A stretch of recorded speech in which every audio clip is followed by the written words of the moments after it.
"Oh, I really like talking to you. I want to talk to you more. LOL." They feel that their lack of self-love is what motivates them to keep working hard. Who cares? I don't know how to make this not sound bad, but I typically get a lot of texts every day.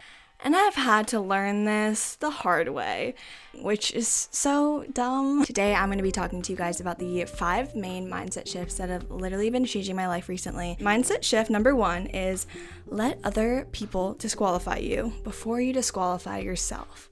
So what I mean by this is so many times someone will state something that they see in me, or someone will state a positive thing that they see in my friend. Sometimes I hear myself and other people kind of bring themselves down, like, "Oh, you want me to run for that leadership position? Like, why? Like, no, I'm so bad." Or like, "I'm gonna do so bad on this." Or like, "Why would you think that I'm so bad at XYZ?" We point weaknesses in ourselves before other people even notice that. And I think this comes from a place of imposter syndrome. I read something in a book and it was like, it does not matter what people say about you. It just matters what you actually think about yourself. So I heard that self-confidence is not about having an inflated ego. It's not about thinking as yourself as like better than others. It's just thinking of yourself less in terms of frequency. If anyone is going to say something negative about you or bring yourself down, just make sure that doesn't come out of your own mouth. Because sometimes if you bring up an insecurity, people will just start noticing it because you brought it up. And they wouldn't have noticed it if you hadn't brought it up. Be okay with coming off like you are actually serious and you know what you want. So many times, and I've noticed myself doing this, is I'll add like LOL after something that I genuinely wanted. Like, "Oh, I really like talking to you. I want to talk to you more. LOL." Or like, I don't know, we say these things kind of as a defense mechanism because we're scared of being hurt or we want to protect ourselves from disappointment. But just don't be the one to self-sabotage. It's really interesting because recently I feel like I've been going through this whole new wave of just growth and evolution, because for a while, and I feel like this is a form of self-sabotage, I almost like tried to stop intentionally growing because I was like, maybe I've grown up too fast, like I need to stop growing so fast. But I don't think that was making me happy, and I don't think it made me happy that I was like not really addressing my triggers or like really growing. And I think that was just coming out of a place of ego. And yeah, I think I was just so scared that like people wouldn't like me if I kept on like maturing or growing, which is so dumb. But I definitely have compassion for the version of myself that felt that way, because she associated, growing up and being more mature as not being able to relate to peers or feeling lonely. Honestly, something I've realized recently, which isn't one of the mindset shifts that I'm going to be talking about in this video, but is so big, is that maturing does not make it harder to relate to people your age. It actually makes it easier because you have so much more compassion, empathy, and you can see things in a more deep way instead of just judging someone across the surface. Mindset shift number 2 that I've been having is nothing is more important than your inner world. And another way that this can be phrased is nothing is more important than your mental health. Recently, I had a conversation with a friend that just made me so sad. My friend was talking about how they really struggle with self-love, but they feel that their lack of self-love is what motivates them to keep working hard. They had this belief that if they all of a sudden started loving themselves and truly seeing their value, that they wouldn't work as hard. And it was a big paradigm shift for me because I'm like, I see your value. I think you're an amazing person. And I just realized that this person didn't really see that. We can't take action on what other people say about us if we don't believe it, right? Like I was trying to affirm to my friend, like, you're such a good friend. Like, you deserve amazing friends. Like, what are your standards in friendships? But it's really only if they truly believe it that they want to take action in the moment. Let's say you work less hard because you love yourself, which I don't really think is true. I think if you truly love yourself, the motivation to work hard comes from a healthier place and it's more sustainable in the long run. So maybe your hard work doesn't look like a quick fuse, but it's like a sustained fire, like a slow burn. But let's say you genuinely don't work as hard because you love yourself. Who cares? Like, I don't know. I just think that your mental health, when I say your inner world, it's like the thoughts that you have about life, the thoughts that you have about yourself, your like self-image, what goes on in your head, pretty much what is it like to live in your head.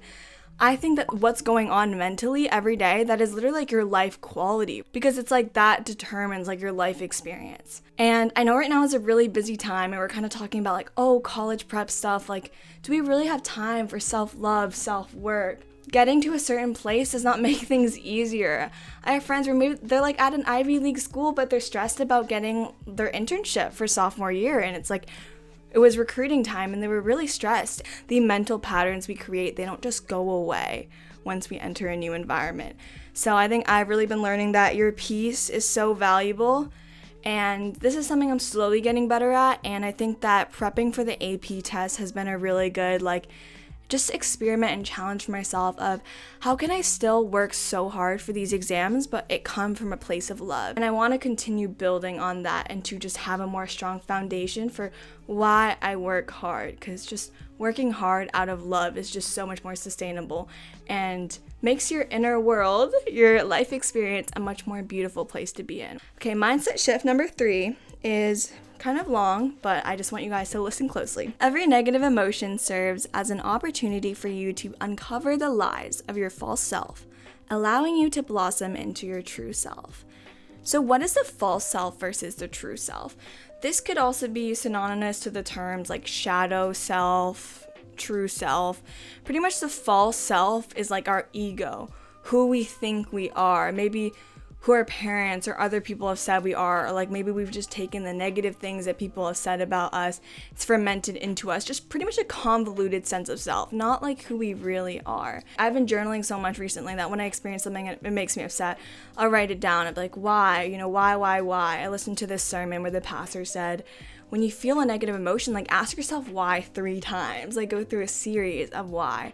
And I'll give you guys an example from last week. So I don't know how to make this not sound bad, but I typically get a lot of texts every day. There was a 2-hour window where I wasn't getting any texts. And all of a sudden I was feeling really lonely, or I was just feeling negative about it, or just checking my phone a lot. And I had to reflect, why is that a trigger for me? Or why do I feel upset? Maybe past Annie would have been like, oh, that's so stupid that you feel that way, and just ignore it. But later on I went home to journal and I realized that I was just very much relying on external validation, external stimulation to be I'm a cool person to be around.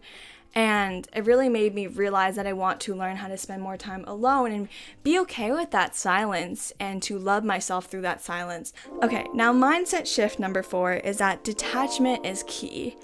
And I've had to learn this the hard way. I got invited out onto a trip. And it was a trip with other creators. Super excited for it, and I convinced my parents to let me go. I made a freaking slideshow to let them let me go, because my parents never let me travel alone. It was my motivation while I was studying for my SAT. I was like, I'll finish this. I finished my physics test, then I'll go to this trip. I mean, in retrospect, yes, I wish that I was able to go on the trip, but I think that I was just so attached to it because this trip represented independence to me. I think a con, of growing up on YouTube, or just, doing social media as a job when you're younger, is that I think my view of what is normal for teenagers is sometimes very distorted. So I think sometimes I just be so frustrated in my current life stage of, why do I have to go through my parents for everything? So it was finally this experience where my parents were going to let me travel alone and be in a new environment without my siblings and not always have someone around me. So I was just really excited for what felt like a rite of passage and independence. But ultimately I couldn't go because one of the sponsors for the event said that minors can't be at the event. And I was going to be I think I was the only minor that was invited. And I was pretty nonchalant when I heard the news. But then a couple days later, it just hit me and I just started bawling. And I don't think I exactly learned and matured right after this event, because another one happened where I got this really amazing internship opportunity that I was excited about, but I was supposed to move to the other side of the country to do this for 10 weeks. And my parents said no. You're a 16-year-old girl, you can't move across the country and live on your own.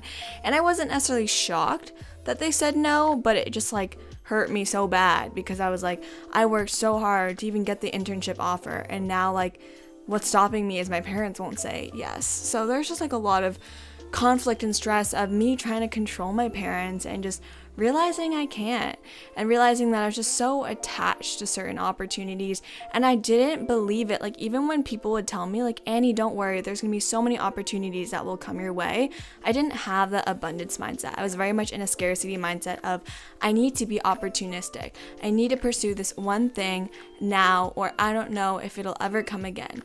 And I saw this Instagram post by a pastor I really resonate with. His name is Will Chung, and he talked about a compulsive leader versus a contemplative leader. And a compulsive leader is opportunistic. They're very short-term oriented. And I think that this definitely is motivated by the whole like high school, work hard in high school, college application stuff, because some people genuinely just start leadership projects or extracurriculars so they can put it on their college application and then they want to be done with it right after. And I think I just had the mindset like, I need to be this by this age. Like, I want to be that 16-year-old girl that's just like killing it. She's doing all these cool work things, and it was just frustrating that my parents didn't necessarily like blindly support me in that. And just having that abundance mindset has helped me not get too attached to things. And even with guys, like I think it would definitely, like for me, if I started liking a guy, I would just kind of only talk to them, or my mind would just be like so just focused on them. And once I kind of gave myself the freedom to be like, I'm gonna make a lot of friends and I'm gonna talk to a lot of different people, and that way I've been able to learn so much more about myself than I would have if I was just like, I like this one guy and I only need to talk to him. But I highly recommend that if you're in high school to just try to talk to as many new people as possible, because yes, college is such a great opportunity for that, but like, why not start experiencing that now? And I try my best to be present and enthusiastic when I'm with people. And I used to feel like I could just settle for energy that was less. Like, I used to like boys that literally gave me the bare minimum. And I don't know why I was like attracted to that. I actually do know why, but I don't feel like getting into it. I've made like great guy friends that treat me so well that I'm like, why would I settle for someone that could be a potential romantic partner that does not treat me as well as my guy friend does? Like, that just seems so illogical to me. So I think the moral of the story, or this is the whole another mindset shift in itself, is talk to and meet as many people as you can. There might be a certain culture or way people relate of each other, and it might make you think that that's normal or that's what you want, but you don't really know until you've talked to a lot of different people. Okay, mindset shift number 5 is take care of yourself before you take care of others, and also before you take care of your work. I have definitely had a up and down journey when it comes to self-care, taking care of my appearance as well. I definitely used to believe that I was like very unproductive, and I'm like, why would I spend an hour unwinding or like an hour getting ready? And my mindset was very much like efficiency. And let me just tell you, people actually do treat you so much better when you take care of yourself. And you could say it's pretty privileged, but honestly, I don't even think it is that. If you walk into my home and you come in with like really formal clothing, or you just look really nice, I'm going to feel more of an obligation to be really hospitable to you, because I'm like, oh, you worked so hard to like come to my house and look so nice. I feel best when I'm taking care of my appearance, and I think it shows other people that you can take care of them well when you take care of yourself well. And I just feel like people do treat me better when I look better. What I mean by better is just more with more enthusiasm, with more care, with more like specificity, if you know what I mean. I don't know, that's just food for thought. But those are the 5 mindset shifts that have really been changing my life, and I feel like there are so many, but I wanted to start us off with 5 because I didn't want to go on too long.